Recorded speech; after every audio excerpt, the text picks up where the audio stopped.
Todos escuchamos alguna vez hablar de la revolución industrial inglesa, fábricas que nunca dormían, trenes que cruzaban ciudades grises y barrios obreros donde la jornada laboral parecía eterna. Fue una época que cambió para siempre la manera en que la humanidad vivía y trabajaba. Pero hay algo que rara vez nos cuentan, producto de ese mundo de humo y hierro nació el fútbol moderno. No surgió de un momento de eureka, de alguien pensando en crear un deporte, fue un largo proceso que tardó años en materializarse. Esta es la historia de cómo el fútbol moderno nació como consecuencia de las condiciones materiales que produjo la revolución industrial y de cómo pasó de ser un deporte de los ricos a ser un deporte de todo el pueblo. A mediados del siglo XIX, el fútbol aún no era el deporte unificado que conocemos. Existieron juegos de pelota desde tiempos antiguos, en China, en América precolombina y en la Europa medieval, pero nada que se pareciera al fútbol moderno. La historia de este deporte, tal como hoy la jugamos y lo vemos, comenzó a escribirse en los jardines bien cuidados de las escuelas más exclusivas de Inglaterra, Cambridge, Eton y Harrow. Allí, los hijos de la élite británica, los futuros jueces, ministros y empresarios jugaban al balón como parte de su formación moral y física. Incluso sus reglas primigenias se escribieron en Cambridge y luego pasaron a una taberna londinense donde se creó la Football Association en 1863. Durante sus primeras décadas, el fútbol fue un juego de señoritos. En los primeros torneos de la FA Cup, los equipos dominantes eran formados por exalumnos de colegios de élite. El club más famoso de esa época era los South Etonians, un equipo que representaba a los egresados del elitista colegio Eton. En ese entonces el fútbol no era popular,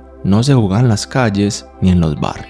Para que se entienda, el fútbol en ese momento era un deporte como el pádel, el tenis o la equitación. Aún no era un deporte popular, pero para entender cómo se dio esa transformación de ser un deporte de la élite a pasar a un deporte de todo el pueblo, hay que mirar más allá del balón. Hay que mirar el mundo que lo rodeaba. La revolución industrial no solo cambió la forma de producir bienes, cambió la forma de vivir, de trabajar, de habitar el tiempo. Durante el siglo XIX, Inglaterra dejó de ser un país de campesinos y se convirtió en una nación de obreros. Miles de personas abandonaron el campo para buscar empleo en las ciudades: Manchester, Birmingham, Liverpool, Sheffield, ciudades grises, plagadas de fábricas, chimeneas y barrios obreros. La población se triplicó en menos de 100 años y la esperanza de vida aumentó. Pero el precio fue alto: jornadas interminables, hacinamiento, contaminación y una rutina marcada por el silbato de la fábrica. Emergieron dos clases sociales con intereses opuestos. La burguesía, por un lado, dueña de las máquinas, las fábricas y el capital, y el proletariado, por otro lado, que ofrecía su fuerza de trabajo a cambio de un salario para sobrevivir. En ese contexto, ya un poco más adelante, aparece la palabra clave para entender todo esto: la alienación. Karl Marx la usó para describir la situación del trabajador industrial, un ser humano que había perdido el vínculo con su trabajo, con su obra y consigo mismo, un ser humano que producía bienes con sus manos, pero esos bienes no le pertenecían, y peor aún, ni siquiera tenía dinero para comprarlos. En el mundo preindustrial, alguien fabricaba una silla, por ejemplo, y veía en la silla el fruto de su trabajo. Se veía reflejado en la silla porque la había construido completamente esa persona. En la fábrica moderna, ese mismo hombre no construía la silla entera, solo apretaba un tornillo o cortaba siempre la misma pieza. Trabajaba en un engranaje industrial gigante en el cual realizaba trabajos repetitivos. No veía el fruto de su trabajo en el mundo, no sabía para qué servía. No lo elegía, no lo controlaba. Pero se veía obligado a dar su fuerza de trabajo para sobrevivir. Pescaba peces que le pertenecían a un dueño. Y en el mercado ni siquiera le daba el sueldo para pagar los peces que él mismo pescó. Eso produjo lo que Marx llamó alienación. Un hombre alienado es un hombre que pierde fácilmente su identidad porque no encuentra en el trabajo su ser social y busca otras formas de encontrarse en el mundo. La revolución industrial no solo trajo fábricas, chimeneas y salarios, también trajo desarraigo. Millones de personas dejaron atrás sus pueblos, sus campos, sus costumbres, buscando una oportunidad en las ciudades industriales. Pero lo que encontraron fue otra cosa: ruido, hacinamiento, ritmos artificiales y una existencia marcada por el reloj de la fábrica. El obrero ya no conocía a su vecino, ya no hablaba con su patrón, no celebraba las fiestas del pueblo ni escuchaba las campanas de la iglesia. La ciudad moderna lo volvió anónimo. En The Making of the English Working Class, A.P. Thompson argumenta que la revolución industrial no representó un progreso para la mayoría de los británicos, sino una ruptura traumática con formas de vida anteriores. El campesino perdió los derechos comunes y los últimos vestigios de la democracia local. El artesano vio degradado su estatus y se volvió un engranaje anónimo en la maquinaria industrial. El tejedor perdió su sustento y su independencia, absorbido por un sistema que no controlaba. Y el niño, que antes jugaba bajo el cuidado familiar, fue llevado a fábricas fábricas, donde el juego fue reemplazado por trabajo. Las familias se redujeron, la vida comunitaria se quebró. En los pueblos la identidad se heredaba, uno era del campo, del clan, del lugar. En la ciudad uno era un número, una ficha, un cuerpo reemplazable, una parte y un engranaje. Ese obrero recién llegado a la ciudad ya no tenía tierra, no tenía apellido, ni comunidad, ni altar, y lo que producía tampoco le pertenecía. Cuando uno pierde todas esas cosas, busca otras nuevas, y fue ahí cuando el fútbol fue la respuesta. Comenzaron a surgir formas de sociabilidad espontáneas entre obreros, clubes de lectura, tabernas y también juegos. Uno de esos juegos fue el fútbol. No necesitaba infraestructura, ni dinero, ni educación. Bastaba un balón, aunque fuera hecho de trapo, y 2 piedras marcando la portería. El fútbol era barato, accesible. No necesitabas un caballo como en la equitación, ni raqueta como en el tenis. Solo el deseo de jugar y correr. Así nacieron equipos informales en barrios obreros. Fábrica contra fábrica, calle contra calle. El juego se extendía por los descampados de las zonas industriales. No había reglas claras ni uniformes, pero había algo que no se compraba: la necesidad de sentirte parte de un grupo. Poco a poco esos encuentros se convirtieron en hábitos, y el sábado, cuando la fábrica cerraba al mediodía, se convirtió en el día ideal para jugar y ver partidos. Para muchos trabajadores, el fútbol del sábado fue el primer momento de libertad real en toda la semana, y quizás el único momento de sentirse parte de algo. La experiencia era colectiva, emocional, codo a codo con vecinos y compañeros. Los obreros no solo jugaban, se reconocían entre ellos. Se creaban símbolos, colores, cánticos, y lo que comenzó como un pasatiempo improvisado pronto se transformó en una identidad compartida. El fútbol fue el espacio donde los invisibles se hicieron visibles y donde el individuo se sentía parte de algo. Para muchos obreros, el fútbol fue una forma de escapar de la rutina industrial, fue una válvula de escape para el trabajador atomizado e incógnito en el mundo. En la fábrica, el obrero era parte anónima de un engranaje, pero en el fútbol, un otro se alegraba por sus actos, por sus goles, por sus gambetas. En ese contexto, el fútbol apareció como un antídoto simbólico de la alienación. Eso suena muy bonito y pone al fútbol como un mesías, pero esto también se puede ver desde otra perspectiva. También tuvo su lado no tan romántico. Para la burguesía y los dueños de las fábricas, el fútbol fue una actividad idónea para evitar huelgas. Si mis trabajadores tienen sentido de pertenencia por la fábrica al competir contra otras fábricas y no se sienten alienados, es menos probable que se sientan inconformes y formen protestas. A finales del siglo XIX, algunos empresarios comenzaron a ver el potencial del deporte como herramienta de control social. No como un acto de libertad, sino como un instrumento de orden. Fue el inicio del llamado paternalismo industrial, una política donde el patrón no solo pagaba el salario, sino que también se ocupaba de formar a sus trabajadores. Se construyeron viviendas obreras, se organizaron comedores, se crearon bibliotecas y también se fundaron equipos de fútbol. La lógica era simple: un obrero que juega fútbol el sábado es un obrero que no bebe, no conspira y no protesta. Un obrero que compite en nombre de su fábrica, se siente parte de ella. Lealtad emocional a cambio de disciplina laboral. Un caso emblemático fue el Thames Iron Works FC, fundado en 1895 por los trabajadores de un astillero en el East End de Londres. El club recibió el apoyo directo de su dueño, el industrial Arnold Hills, quien creía que el deporte fomentaba virtudes morales, como la obediencia, el esfuerzo y la cooperación. Ese equipo se convertiría más tarde en el conocido West Ham United. Otros clubes nacieron bajo dinámicas similares. El Arsenal FC fue fundado en 1886 por los obreros de la Royal Arsenal, una fábrica de armamento de Woolwich. Manchester United comenzó como Newton Heath, un equipo formado por empleados del ferrocarril Lancashire y Yorkshire Railway. Y así muchos clubes populares nacieron dentro del perímetro de fábricas, talleres o astilleros. Para algunos, el fútbol era simplemente una forma barata de mantener entretenidos a los trabajadores y reforzar su sentido de pertenencia,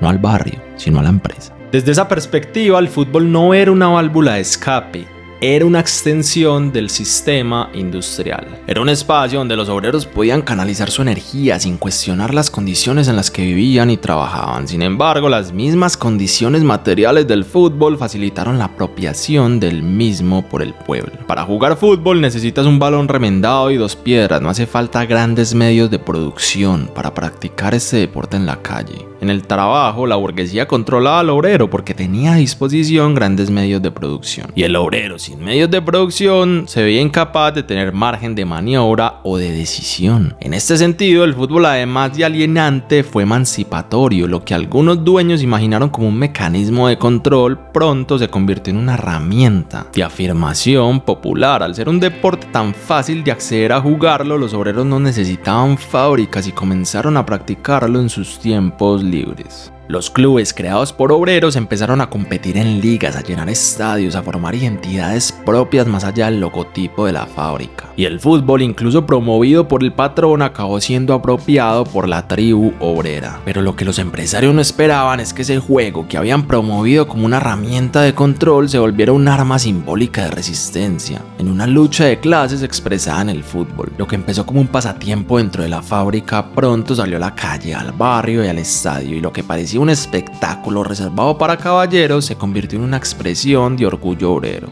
El momento que marcó ese cambio, Netflix lo explica a la perfección en su serie Juego de Caballeros. En la serie, Fergus Shooter, un obrero escocés, se convierte en el primer futbolista profesional, enfrenta el desprecio de los aristócratas, desafía las reglas impuestas desde arriba y demuestra que el talento puede romper barreras de clase. La serie narra también cómo durante más de una década los torneos organizados por la Football Association estuvieron dominados por clubes aristocráticos. Equipos como los Old Etonians, formados por exalumnos de colegios elitistas, imponían su estilo y su superioridad social sobre el resto. Frente a ellos, los equipos obreros eran vistos como entusiastas, pero inferiores, hasta que dejaron de serlo. En 1883 ocurrió un hecho que cambiaría para siempre la historia del fútbol inglés. La final de la FA Cup enfrentó al poderoso Old Etonians contra un equipo modesto llamado Blackburn Olympic, que en la serie es el equipo de Fergus Shooter. Blackburn no era un equipo de caballeros, sus jugadores eran tejedores, fontaneros, operarios, no tenían campos de entrenamiento ni sueldos altos. Tenían otra cosa: resistencia, organización y hambre de victoria. Ese día no solo se jugaba un título, se jugaba una clase contra otra. Era literalmente una lucha de clases. El partido se disputó en el Kennington Oval de Londres y, para sorpresa de la élite, el Blackburn Olympic ganó 2-1 en tiempo suplementario. Fue la primera vez que un equipo compuesto íntegramente por obreros derrotaba a un club aristocrático en la final del torneo más prestigioso del país. En ese momento, el obrero le podía decir al jefe: sos quien controla mi salario, sos quien controla mis rutinas, mis tiempos, sos quien tiene los medios de producción. Tenés más comida, mejores casas, mejor abrigo, mejor sustento, tenés en todo sentido mejores cosas que yo. Pero en el fútbol yo soy mejor. El espectador grita mi nombre y no el tuyo. El fútbol fue una válvula de escape, un antídoto y alienación. El obrero, gracias al fútbol, podía sentirse superior a aquellos que toda la vida lo despreciaron. También fue una forma de emancipación o de encuentro identitario. Pero seguía presente un problema que tardó unos años en resolverse. Y ante ideas que retumbaban en Europa, producto de los textos de Karl Marx y Engels y más pensadores, el fútbol se encontró con un nuevo conflicto, que en este caso, y para ese momento, era un conflicto ideológico. Para la aristocracia, el fútbol debía seguir siendo un deporte puro, aficionado, sin dinero de promedio. Pagarle a un jugador se veía como una herejía, no estaba bien visto. El fútbol se jugaba por gusto y no por dinero. Bajo los valores primigenios del barón de Coubertin, padre de los Juegos Olímpicos, el deporte debía practicarse virtuosamente, únicamente por gusto. Sin embargo, la idea del amateurismo era en el fondo un privilegio de clase. Solo alguien con riqueza o tiempo libre podía darse el lujo de jugar por gusto. Los obreros, en cambio, se jugaban la pierna por un salario mínimo. No tenían la opción de ser amateurs, porque tenían que combinar el trabajo en la fábrica, que les daba un salario, con las prácticas de fútbol, que no les dejaban nada monetariamente. Era como si hoy Cristiano Ronaldo, además de jugar fútbol, tuviera que trabajar horas infinitas en una fábrica para poder sobrevivir. Surgieron debates en torno a la profesionalización del deporte. El debate no solo fue deportivo, fue político, económico e ideológico. ¿El fútbol era ocio o trabajo? El norte industrial, con clubes como el Blackburn, comenzó a desafiar la hipocresía de los clubes aristocráticos del sur. Pagaban a sus jugadores, en secreto al principio, luego con orgullo, y construían equipos obreros que llenaban campos de juego. La FA resistió, pero en 1885 tuvo que ceder. El profesionalismo fue legalizado. Desde entonces, el fútbol dejó de pertenecerle exclusivamente a la élite, se convirtió en oficio, en industria y en espectáculo. Por eso el desarrollo del fútbol inglés en el siglo XIX no puede entenderse aislado de la revolución industrial. Lejos de ser una simple coincidencia temporal, ambos fenómenos estuvieron profundamente entrelazados. La industrialización alteró la estructura de la sociedad inglesa, y en ese proceso gestó las condiciones que permitieron el surgimiento del fútbol moderno como un fenómeno de masas. Pero acá viene algo interesante que a primera vista puede parecer contradictorio. Hasta ahora hemos visto cómo el fútbol fue una consecuencia de condiciones duras, casi marginales, impuestas por la revolución industrial. Sí, hubo explotación, hubo desigualdad, pero hay otra cara de la historia, hay otra perspectiva de mirar la historia. Gracias a los inventos, gracias a las transformaciones técnicas, se sembró todo el caldo de cultivo para que el fútbol finalmente despegara. Uno de esos inventos clave para la proliferación del fútbol fue el ferrocarril, el invento insignia de la revolución industrial. En los primeros años del fútbol organizado, antes de la expansión ferroviaria, la distancia era un obstáculo serio. Por ejemplo, cuando la FA instauró su Copa de Desafío en 1871, se programó que todos los partidos se jugaran en Londres. 3 de los 15 clubes inscritos originalmente tuvieron que retirarse porque no podían costear los gastos del viaje hasta la capital, y la final inaugural de la FA Cup en 1872 apenas atrajo 2.000 espectadores. En gran parte debido a las dificultades y el costo de desplazarse hasta los estadios. Incluso con la media jornada sabatina, muchos trabajadores apenas tenían tiempo de desplazarse para ver un partido fuera de su localidad. A fines de 1890, antes de la popularización plena del tren, hay relatos pintorescos de aficionados ingeniándoselas para seguir a su equipo. En 1898, seguidores del West Ham, un club del este de Londres, debieron tomar un barco por el río Támesis y luego un tren para llegar al barrio Brentford y asistir a un juego crucial, lo cual resultó en solo 3.000 asistentes debido a las penurias del trayecto. Los clubes pronto se dieron cuenta de la importancia de la infraestructura ferroviaria. Equipos de nueva formación elegían sus canchas cerca de estaciones de trenes para facilitar la llegada de espectadores. Por ejemplo, cuando el Chelsea FC se fundó en 1905, estableció su sede en Stamford Bridge, en parte por la cercanía a la estación de Walham Green, hoy Fulham Broadway. Tottenham Hotspur aprovechó estar junto a la estación White Hart Lane, capaz de manejar decenas de trenes llenos de hinchas los días de partido. Incluso clubes históricos reubicaron sus estadios pensando en el tren. Arsenal FC se mudó en 1913 al barrio de Highbury, buscando la comodidad de la estación del metro de Gillespie Road, posteriormente renombrada Arsenal en honor al club. El ferrocarril también amplió el horizonte competitivo. Clubes de diferentes condados podían enfrentarse regularmente, y en 1888 se estableció la primera liga de fútbol en el mundo, The Football League, compuesta en su temporada inaugural por 2 equipos procedentes de las regiones industriales. Todos estos equipos estaban ubicados en ciudades conectadas por las líneas férreas, lo que hacía viable una competencia semanal de ida y vuelta. Un invento de la revolución industrial facilitó unas condiciones materiales idóneas para que delegaciones deportivas y aficionados se desplazaran por todo el país. El segundo avance fue el balón moderno. Antes se usaban vejigas de cerdo cubiertas de cuero, frágiles y irregulares. Eso cambió con la vulcanización del caucho descubierta por Charles Goodyear en 1839. En 1855 fabricó uno de los primeros balones resistentes y esféricos. Y en 1863 la Football Association estableció las primeras reglas sobre tamaño y forma. Ya no era solo un juego, era un deporte con estándares, producto directo de la industria. El tercero fue la indumentaria. En los primeros años se jugaba con ropa de calle, bombachos, camisas gruesas, gorras, pero con la industrialización textil en lugares como Lancashire se empezaron a fabricar uniformes de algodón en serie. En la final de la FA Cup en 1872, Wanderers contra Royal Engineers, ambos equipos vistieron camisetas oficiales y diferenciadas. También aparecieron las primeras botas de fútbol y los tacos y las espinilleras, inventadas en 1874 por Sam W. Wisdom. La industria no solo vistió a los jugadores, les dio herramientas para competir. El cuarto invento tiene que ver con algo que fue la segunda revolución industrial, la iluminación artificial. Parece algo irrelevante, pero fue algo importantísimo. Ya en 1878 la electricidad iluminaba por primera vez un campo de juego. La luz artificial permitió tener iluminación en los estadios, lo que conllevó a facilitar los partidos en la noche. Y partidos en la noche significaban a veces más espectadores, y más espectadores significaba más dinero. Y más dinero facilita la proliferación y profesionalización del fútbol. Otro factor importantísimo que no fue un invento tecnológico en sí, pero sí fue una consecuencia de la época, fue la adquisición de derechos laborales, entre ellos el tiempo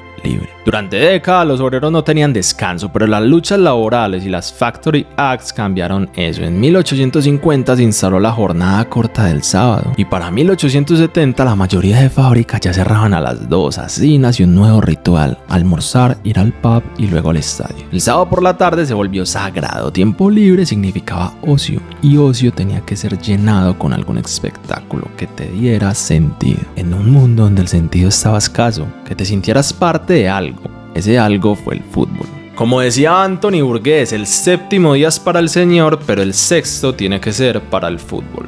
El quinto factor fue la educación pública. La Education Act de 1870 obligó a todos los niños a ir a la escuela. Por primera vez los hijos de obreros aprendieron a leer, escribir y también a jugar. El fútbol se integró al currículo físico y la alfabetización permitió la aparición de la prensa deportiva, en masa por supuesto. Semanarios, crónicas de partidos, gacetas. Un minero que vivía en Yorkshire podía leer sobre el resultado de un club en Londres. Sin alfabetización ni lectores, el fútbol no habría pasado de ser un pasatiempo local. Con ello se volvió una conversación nacional. El fútbol se convirtió en discurso público. A través de las palabras impresas, el pueblo imaginaba los goles, los ídolos, los clásicos. Quienes no podían acceder al estadio podían consumirlo sin presenciarlo físicamente. Y eso también hizo que el fútbol se popularizara en todos los rincones de Gran Bretaña. Los periódicos no solo informaban, convertían partidos en epopeyas, convertían el deporte en espectáculo. Lo local se volvía universal, lo efímero en memoria y lo físico en símbolo. En definitiva, el fútbol en Inglaterra fue en gran medida un subproducto de la revolución industrial. Nació de sus universidades elitistas, pero maduró y floreció en el suelo fértil de la Inglaterra industrial. Lo que hicieron juego de caballeros, pero terminó siendo grito de multitudes. Lo pensaron pasatiempo, pero se volvió identidad, un espejo de la sociedad con sus reglas, sus injusticias, sus rebeliones. Hoy el fútbol mueve millones, están los estadios, las pantallas, las camisetas de todo el mundo, pero sigue teniendo algo de ese origen, esa necesidad humana de pertenecer, de escapar, de luchar y sobre todo de creer que aunque nos falte todo, el sábado a las 3 todavía se puede ganar. Un hombre que su mujer le hace la vida imposible, su jefe lo desprecia, no se siente nadie en el mundo. Puede decir: soy alguien en el estadio.